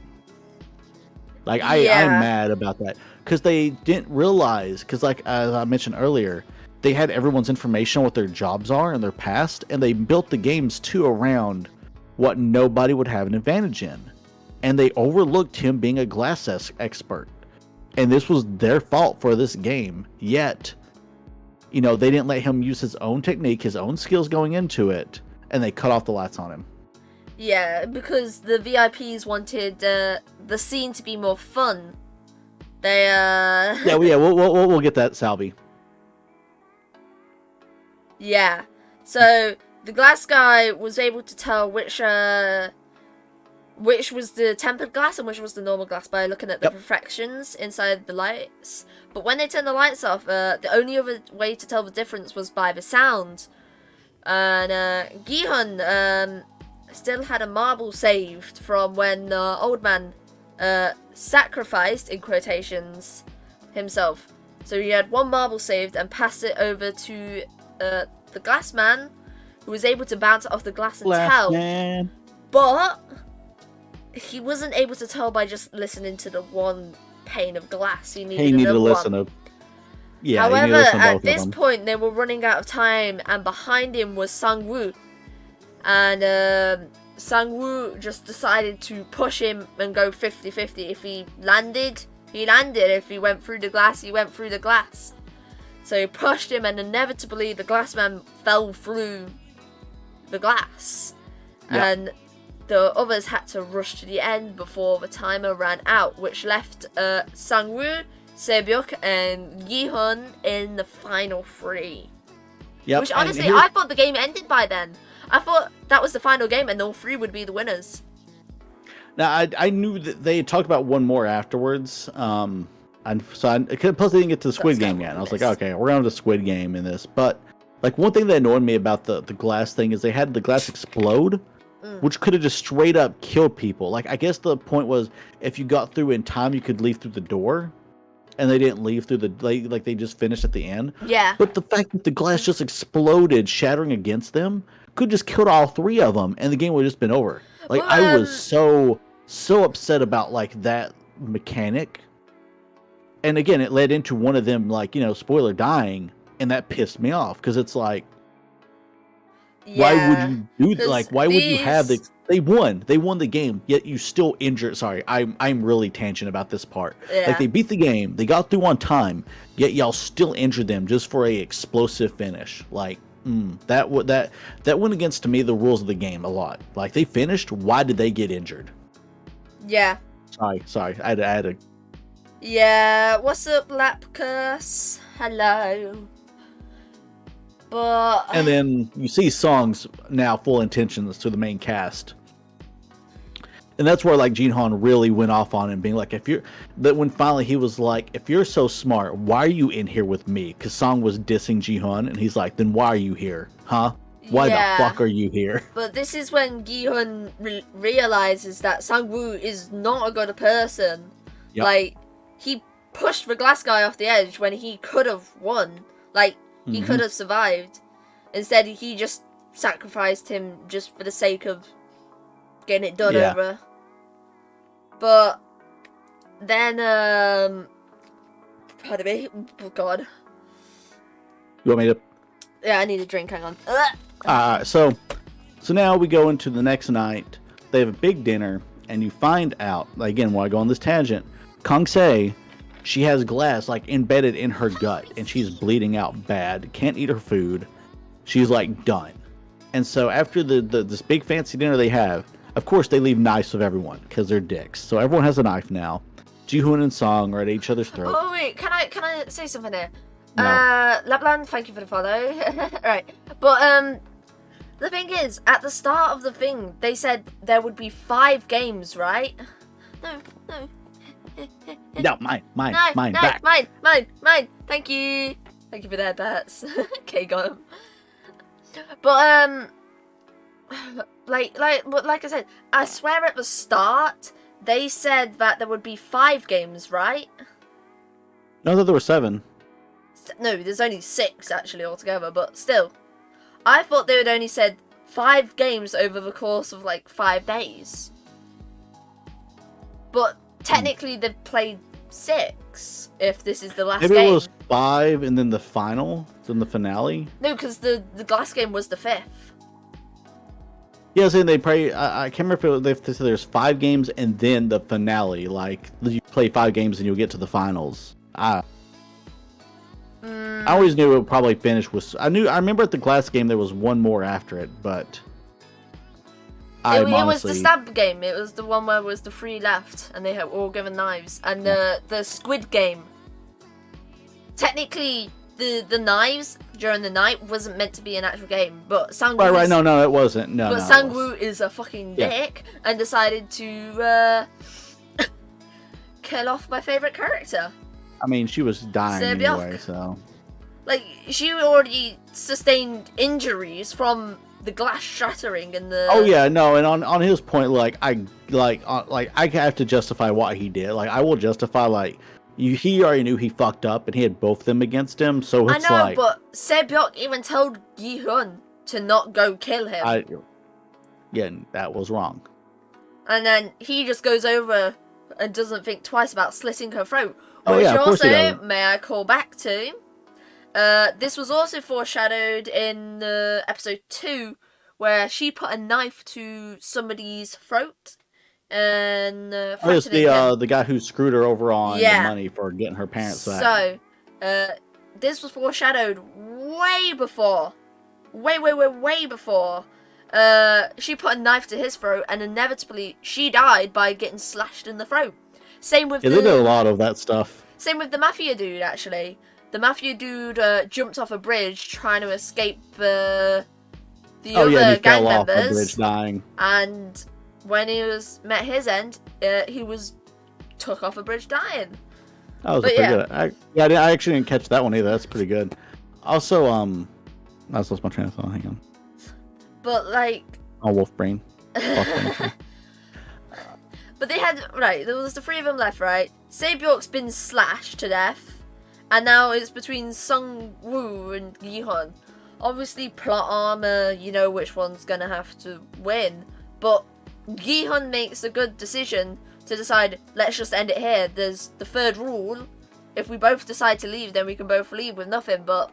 Yeah, he wins the fight, and is like, I could win and get him killed, but why don't we both leave and get nothing? In my opinion, Sung-woo's death was selfish, even.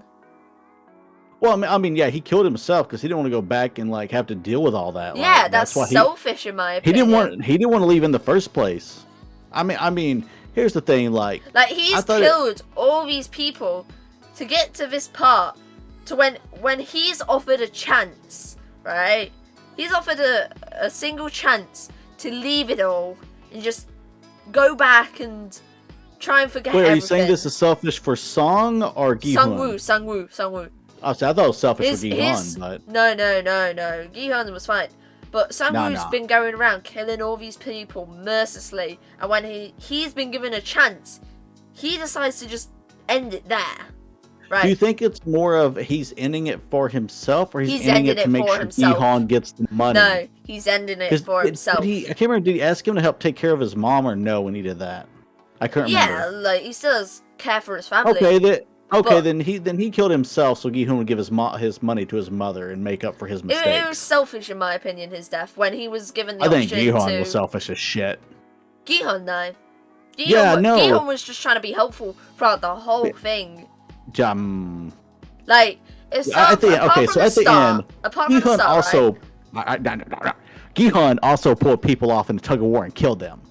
He has also got blood on his hands, a lot of blood on his hands. Yeah, but that's a matter of life or death in that situation, right? I'm just saying, he's about to get all this money to take care of his mother, Song's mother, Kansei's family that she asked him to promise, which he never did. He was going to get all this money. And then he's like, oh, no, I can't. No, Song, come on. You were a jerk this whole time. You killed the girl. I could have all this money to help all these people, but no, let's go after all this. All right, go on. No, I think it would have been good for them to just say, let's end it here and leave it at that. Because, like I said, Sang-woo's been going around killing these people, right? And he takes the easy way out instead of facing his problems. Decides to just kill himself instead of trying to face what he's done head on, and then Well, I mean, also he was looking at this. He was either going to die or get them. Sorry, go on. Sorry. Leave Gi-hun with all the blame, basically. He basically left Gi-hun with the blame of everything that's happened there, with the weight all on his shoulders. Nah. That's what I think. It's a guilt trip on Sang-woo's part. He's still, even at the end, a fucking arsehole. I look at it this way. Sung went into it knowing he's either winning or dying. He had no in-between on this. He didn't win. He was going to die. So he did take the coward's way out, but also if he had like, he did care about his mom to a point. But like, I feel like he killed himself, one, because he didn't want to deal with it because he was already expecting to die. And two, to make sure Gi-hun got the money to take care of his mom. But Sung's also a jerk, so Queenie, it was an easy way out. Chat, what do you think? Do you think he was selfish or not? Like, Sung killed himself. Yeah, Sung or killed do you think himself. Or do you think it was selfish that Gi-hun chose to spare Sung after everybody gave their lives for this? He killed his girl, and he could use this money to help so many people, but chose to back the fuck out at the last minute. I don't think so. I think that's just him trying to at least save a life. Alright, well, we let chat decide if they do. But I don't know. But then after that, he leaves and he inevitably gets all the money, which is like 4 a lot to 6 million or something stupid like that. Yeah. But we're talking like million, I guess, in like USD. Well, I think it's 46 million USD. Right. Yeah, it was millions in American money. Yeah. I think it was 4.6 billion won or something like that. Which so he never uses. No, he doesn't use for the first year. Which he left that kid in the orphanage. And well, he did get the kid in the end. So he went back after over a year. No, let's go in a chronological order. So he went back and he went to go back to his house, and he found his mum dead on the floor after all the sadness and pain that he's been through, and he just lies down next to her, just trying to cuddle up to her, just as, I guess, like a last homage. I don't know, just a guilt trip. But then I honestly think this ending was way too sad. He gave like a bit of money to Sang-woo's mother as well. Like, I don't know how that worked. I don't know what he got out of that. Because she asked where Sang-woo was, but he couldn't reply. I don't know. But yeah, the ending, in my opinion, was way too sad. Like, it felt like something out of Shakespeare, I swear. That's what it felt like. Oh my god, okay. Well, I'm letting you go on to our rant. Yeah. I have a lot of things to say about this ending. Yeah, the ending, in my opinion, it wasn't bad. It was not bad at all. But it was too sad, in my opinion. It was justifiable on him doing nothing for a year. He had survivor's guilt, plus he was just a shell of a human. That point of building and killing off some of the strongest connection he had made in his life. The dude was just shattered, yeah. See, my nose is shit here, okay? Don't question mine, by the way. But yeah. Like, yeah, survivor's guilt, I guess. Like, him leaving for a year, I think that was fine, but the ending was sad because we were about to made to believe that he forgot about the promise he made to Se-byeok. His mother died. He couldn't explain where his Sang-woo... mother could have survived if he got his head out of his own ass in the second episode. The first episode. Sang-woo's mother's asking where he is. We'd have no idea what happened to the child. I think he lost custody of his child at that point. What else? Gosh. No, he never lost custody over her. Or they left He didn't take America. the money.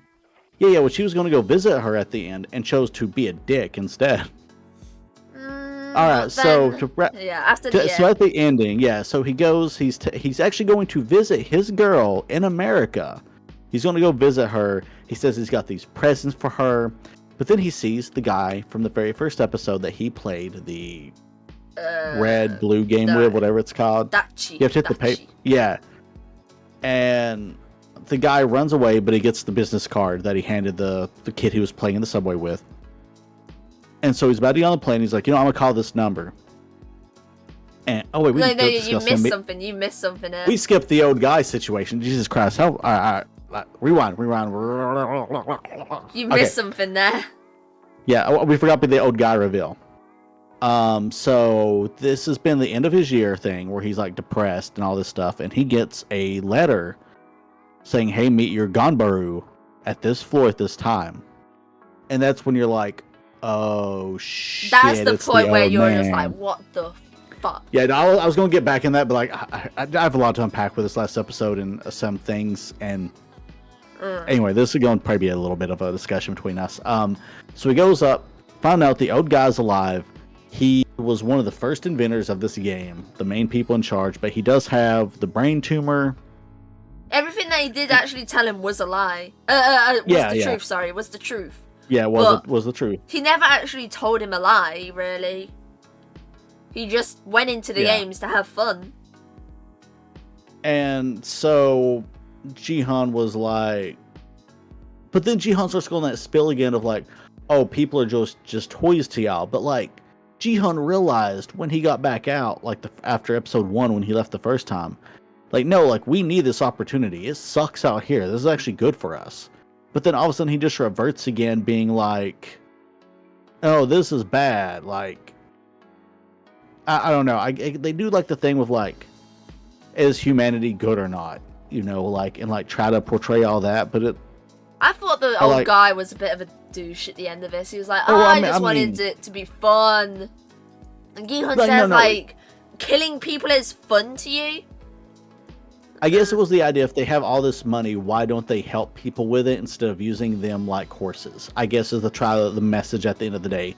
Because like they had that guy outside that was sick, and they're like, is anybody going to help him? But then someone did help him, so it's like, oh, humanity. But that was after the time. And Gihun was like, I was going to win. So he decided to pass on at that point. Which I find really unsatisfying. I wanted Gihun to kind of strangle him a bit. Oh no, I wanted Gihun to go down there and help that dude. Why did Gihun just stay up there and watch? Gihun could have went down there and helped that guy. There was no rule against that. All the old guy did. Looks like, actually, now that I think about it, Gihun kind of looks like the Korean version of the bloody what was it? Batman. The person behind Batman. Oh my god, who? Anyway, no, who is it? Who is it? Oh my god. While she thinks on who Gihun looks like, I was annoyed at that scene when he was like, oh, well, wait until someone helps this person. Anyone can help this dude. Gihun should have been like, I'm going to go down there and help that guy. But no, Gihun just stayed up there. The rich dude. Bruce Wayne, yeah, he looks like Bruce Wayne for some reason. Like the disheveled Bruce Wayne. Is there like a different British Bruce Wayne? No, like, the Bruce Wayne kind of in Suicide Squad. Carry on, fine, it's fine, just carry on. He looks like Bruce Wayne. So, like, do people not agree with me on this? Like, Ji-hoon could have went down there and helped that dude. But he just stood there and watched him, like, freeze to death. But I guess that was something like the old man trying to prove a point. Yeah, the old man proved a point. No one cares. Ji-hoon is a jerk and did not care. Ji-hoon could have went down there and helped him, and just not even cared about the bet he made with that old man at that point. He just be like, you know what? Fuck you, old man. I'm gonna go help him. Forget this. Your little game. But he didn't, and that's like what I'll be getting about into Ji-hoon later on his actual personality that I don't think people realize and complained about at the end with his daughter. But anyway. That was my thing, is like, Ji-hoon could have just went down there the whole time and helped that old man. But instead, he did not. And I'm really upset about that. Honestly, I wanted Ji-hoon to kind of strangle the old dude at the end, because I had so much sympathy for that old dude throughout the whole thing. I didn't. The whole show, I was sobbing for that old man. I was rooting for him. because he was just labeled as somebody who was like vulnerable and you wanted to help him, right? But to only find out at the end he was literally the betrayer of everything. I knew it. I wanted to. Oh. I hate to be that guy, like, after, like, But things he over and it's like, decided oh, I to, knew the whole time. Yeah, I wanted him to win off, like, episode 1, but no. Like, I wanted it, the Gihun to, like, kind of get his revenge type of thing. But the old man was like, hey, let's make this bet. If this man survives until this time, then something. What if you don't survive till that time, old man? Ah. And something. But the man actually did survive, but the old dude took the easy way out by dying at that point. So, oh, I don't know gosh. if he could have controlled that. But anyway. I know, but still. I think Ji-hoon should have went down there and helped the guy. Like, that was what I was waiting for. I feel like, honestly, that's what the old man was, like, trying to hint at. Like, hey, why are you up here looking down, playing a game, watching this person die? You're just like us. You're just like us in this situation. You're here making a gamble, watching someone die instead of going down there and helping him. Oh, that's a good thing to lead on to season 2, maybe. That's my issue with, like, people with Jihan is like, hey, Killer Goose, Squid Game is a good TV show on Netflix for like watch it now, leave the stream now because you will get spoiled. we're talking very last episode spoilers right now. Yeah. Honk. But it's a knockdown, Killer Goose. So after, alright. No, but I want to talk about the old man real quick. Okay, so, okay. I figured something else was up with the old man in episode 1 with the red, and I just told you this the other day with red light, green light, because he and also something I didn't bring up. So he takes off and, like, you know, he's super excited about this. Like, everyone else is standing still, but like he's moving, and he also stops before the head turns. He's stopping before everybody else does. Oh yeah, because he knows the tune. Yeah, It's kind of predictable, to be fair, though. Yeah, well, honestly, this whole show was kind of predictable. Anyway, but like he just had like this look on his face. I know that, like, they played out like dementia, but like he just felt like you could tell like he was just enjoying this way more than like someone even with dementia should, and like that was just off on me. I'm like, he's looking way different facially than everyone else. I get it, he's an old man, but he's also the only old man there. Everyone else is like in their 20s, I guess 30s, that was or younger. another reason that we tried to sympathize with him. Yeah, it's like he's the only old person, but it's like there's a lot of old people probably that needed this money they could have got, but instead they only got one old man, and like he just seemed way too in the first game. Like that opinion fell off later on with me. Like I thought, well, okay, well maybe not, because the tug of war. Because like I was thinking, I'm like, he could get away with games, but the tug of war one, I was like, well, there's no way he could have avoided dying to that till you told me the handcuff things. Also, noise facials, whoever is on the right. Well, Blanc is to my right, so I'll say thank you for her. No, it's you. But yeah, the tug of war thing, I was like, okay, well maybe he's not behind it. Red. But then when you told me like he wasn't handcuffed to it, I was like, oh, okay, then yeah, they planned it this whole time. Anyway, that's only after I saw it. Yeah. Anyway, other than being like, oh, I knew it from the beginning. Nah, I thought there was a lot of symbolism at the end there with Ji-hoon at the top watching a guy die, but he was getting mad at the old man for like playing games with people's lives, even though he did it right there. Like that kind of just. But now that you mention that, like the old man was trying to maybe hint at him, saying, "Look, you're just as bad as us." That leads onto a theory of that I've been seeing around that Thank you, by the way. Gi-hun is the son of the old man. Because we were told at the start, I believe, that Gi-hun's father was never really in the picture. And during the marbles game, the old man recognizes that place as his home, which obviously because he built it around it. But also Gi-hun says, yeah, it looks like my one as well when I was a little kid. Right. So they both kind of maybe think that they lived in the same place, which kind of makes me think that maybe Gi-hun was the son of Il-nam. That's an interesting one. Then when we go to the end of it, right, where he's about to board the plane to go see his child, but inevitably leaves in order to try and do something about these games, it might be the exact same thing which Ilnam did. Right. Ilnam might have left his child to go to these games and do something. Maybe he won the games and became rich and then right? I kind of think Gihun, if there ever is a season 2, might turn a bit evil.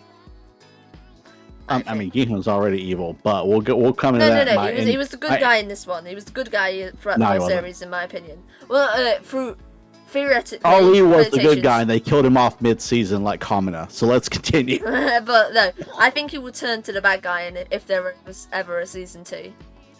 All right, so he confronts Old Man, and then after that, he decides to start spending his money. So after a year of not doing anything, he then gets the kid out of the adoption area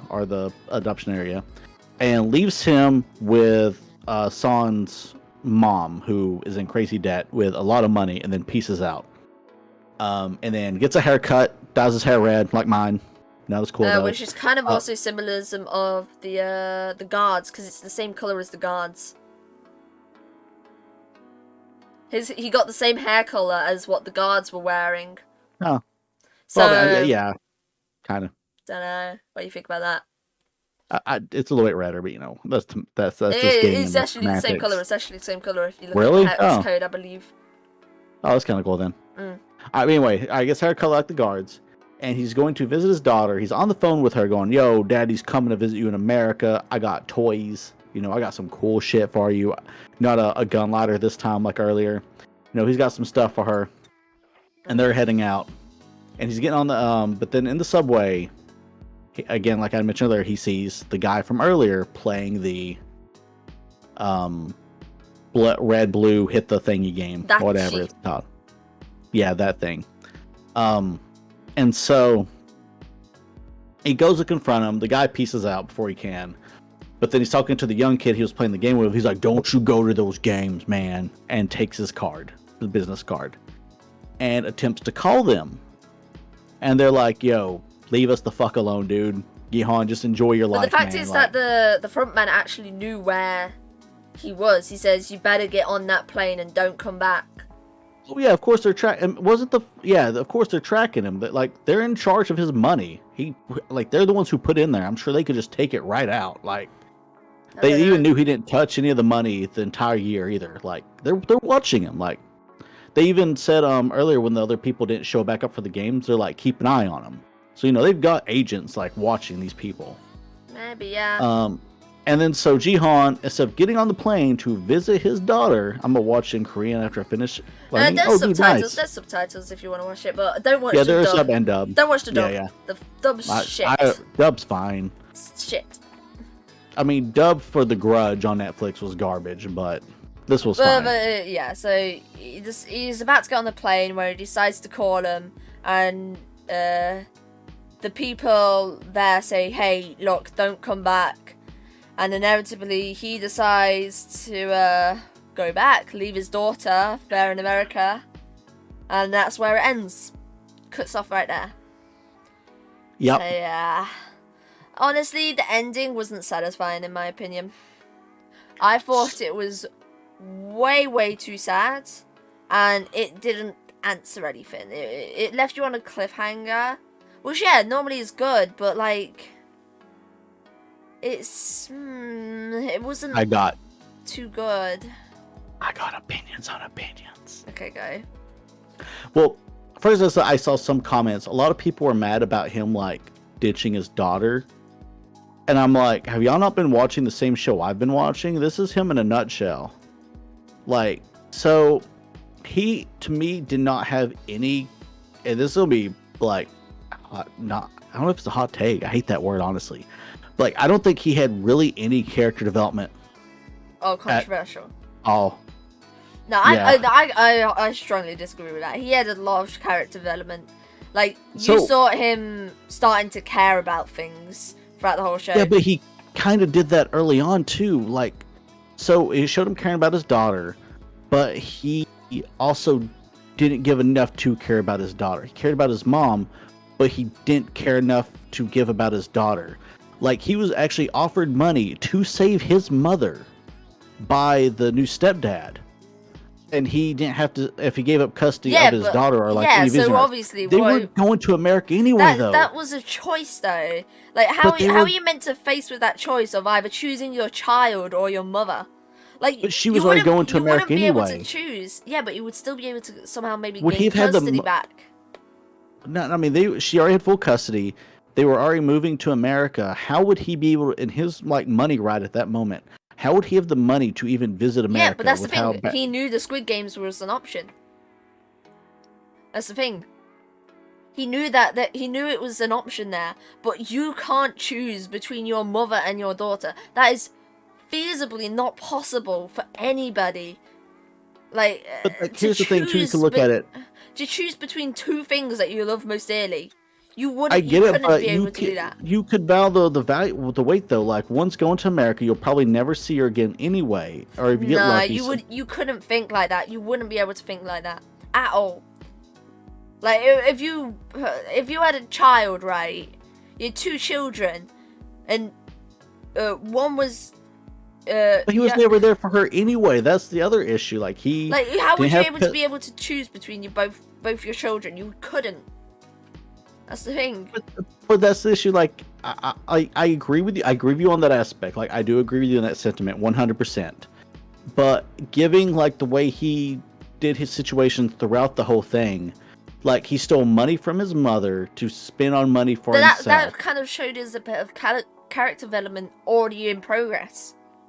But he stole from the old guy with the marbles. He lied and stole from him. So where was the development? Like, he was still at the end of the day looking out for himself. But that you saw that he had guilt with it. Whereas before, he also had in the gambling, he had no guilt. He had no guilt stealing that money from his mother, right? At the start, where he was right. Where he's like, oh, I need more money. I need more money to get my child a present. It was like he basically stole the money from her. But then later on, we kind of see him with that guilt right there. But also, that falls back to when he got money from his mother. Instead of manipulating her into getting it, he could have just asked. Which is why in the marbles game, Gambu was like, you could have just asked. You can just ask. You don't have to manipulate or anything like that. But my other thing is, if you look at stuff, if there was a situation where people were looking at him, he did the right thing. If people were, like, if that makes sense. If he was, like, being judged by others, you could see him doing the right thing more. But when he wasn't, he was being more scummy with, like, decisions. If that makes sense. Like, I'm trying to think of a good example other than, like, the because also, like, that also, like, I looked at with the marble thing. You know, he was being looked at, judged by others, like, so, like, that's why he picked the old man. Because he felt like everybody would be looking down on him if he didn't do the right thing. Like, he would do the right... To me, it was like he only did the right thing to make himself or justify himself doing it. I'm trying to think the best way to, like, get my words... I know. You're trying to say that he did it... he made decisions to put him in a better light. Right. Then if no one saw him doing something, he would just do it. I think at that point, you're just trying to, like... place blame on him at that point. Then what was your thoughts on why he ditched his daughter to chase after the bad guys who control his money? Because he doesn't want that to happen again to other people. He's like thinking about others now as well. Hello. He can go back to his daughter now. He knows his daughter's safe, but he knows the people who are inevitably going to go into that game are not going to be safe. He knows the reality of it, so he doesn't want it to happen to them, so he's going to go back and try to stop it. But I think he's going to turn evil in the second season and get manipulated more. He was always evil. But it's an interesting aspect when you like I know like a lot of people hate his decision of leaving his daughter, but at the same time, like, that's what I expected. That's my issue. He doesn't care enough. Story-wise. He doesn't care enough about his daughter. No, he cares about his daughter, I still think. I still think he cares about his daughter, and that's why he kind of left. Cause, like, to get a better life, because you never know, she might end up in those games. Like, he could be thinking the worst. He doesn't want other families to lose their, like, to lose a father figure. Yeah, but at the end of the day, he did go back to try to get that money. So like, that's why I'm trying to like. But now that he won it, like he's like, oh, now it's bad, but I needed it. He went back for the money because I he didn't was take left this no money option. for my grandma. He was manipulated by the old man to go back as well. He was the old also man given tried money. to get him to go back. He could use that money that he was given for his daughter to get out of debt, so he won't have to give his body parts up, or he could use it to save his mom. He chose to take nothing. No, it was a And then he actually manipulative didn't even- choice. It was a manipulative choice. You couldn't take. It was like you couldn't take money over your own daughter. Your daughter's not much? worth all the money in the world. Like your daughter's worth more than money. He wouldn't be able to do that. I think that's what you can't see that. Like your daughter. But he took money for his daughter and gambled it priceless. away. Your daughter is priceless, but that's the thing. That's where his development's coming in. Like, he took money for his daughter to gamble it to get her a present. Okay, so if we talk about character development, He why did it in the greater good for his daughter. Well, in my one, he opinion. waited a year. He waited a year to get a kid out of adoptive, then stuck him with San's mom with no explanation. Just here, watch this kid. Instead of also trying to get that kid's mother out of North Korea. I think we might have, but we don't see it yet because we never got the name of the mother, did we? Because he didn't care enough. I don't think so. He couldn't even agree to her that he would take care of. Anyway, this can be just back and forth speculation on personality. But I don't think he learned. Like my end statement for this is, I think he's still the same person he was. I don't think he learned that much. I think instead he just feels more guilt that he went and did it. And instead of actually just trying to be a good person with the money and take care of people that he should, he's going to and visit his daughter and like take care of his daughter. He's just going to be like, I'm gonna take it to these bad guys because it makes me feel in a better light, because I feel guilty for killing people and I have to do stuff that makes me feel better for being a better person. See, and me going after these I guys. agree with you in some aspects, but others not so much. The first. Okay, I'll do a last closing statement real quick on that. Also, they're in charge of his money. If he did not take it out of the bank account, they could just take it. Anyway, go on. I agree with you in some aspects. Like, he decided to leave his daughter and leave a child with a woman that he doesn't really know because he didn't really want to look at that child in, like, with the guilt. Like, he has guilt for Saebok's death. So he doesn't want to look at the child thinking, oh my god, I've killed your sister. Like, he doesn't want him to face the realities by living with him. But when he's going to go see his daughter, I don't think he's doing it in a selfish act of, I'm just going to leave my daughter there because I don't care. No, I think he's going back to try and make a change for the good. So yeah, that's my closing statement there. I agree. He wants to do it for the good, but I think his reasons are selfish about it. Like, I think he only wants to go and do good to be able to live with himself while doing it. But okay, because I think he's past that selfishness after the old man just died.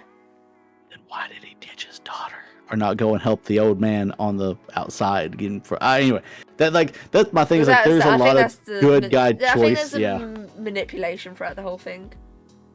But anyway, yeah, I think we should probably end it there. We've been doing this for 2 hours now. What? That's like small podcasts. God, we actually went way longer than this. We should. Yeah, I thought we were going to be there for an hour, but no. 2 hours. Well, I realized after we started like discussing each like episode, I'm like, oh, we're going to be here a while after episode 2. Yeah. Well, because obviously there's a lot to unpack with this that we did also browse over. But anyway, yeah. Yeah. Overall, I think it's a really good series. Like, yeah. Oh yeah. No, I definitely recommend it. It's a really, really good series. It's a good recommendation. They are. But like I said, it's a matter of opinion. Might be unsatisfied with the ending, or you might love it a lot. But yeah, it's a lot to unpack. I do hope there's a season 2 though. I would like a season 2. Little glasses. There you are. You pinned it to the hair. No, it's fine. It's fine. It's how it goes. You got wonky glasses. So yeah, I think we should end it there then, maybe. Make sure to check out Kay at Caysino channel. Please, we'll probably do another podcast soon. Maybe not next week, but maybe the week after. I don't know yet. We'll decide. So yeah, thanks for watching today, guys. Thanks Yeah, for and look forward joining. to the upload if you want to watch it again. Yeah, we'll try to upload it at some point, so I'll show you guys then when that happens. So yeah, thank you guys. And Thank you for having me over on your channel, Blanc, while we do this. yeah. So yeah, I guess that's it. So bye bye. Bye. Bye bye.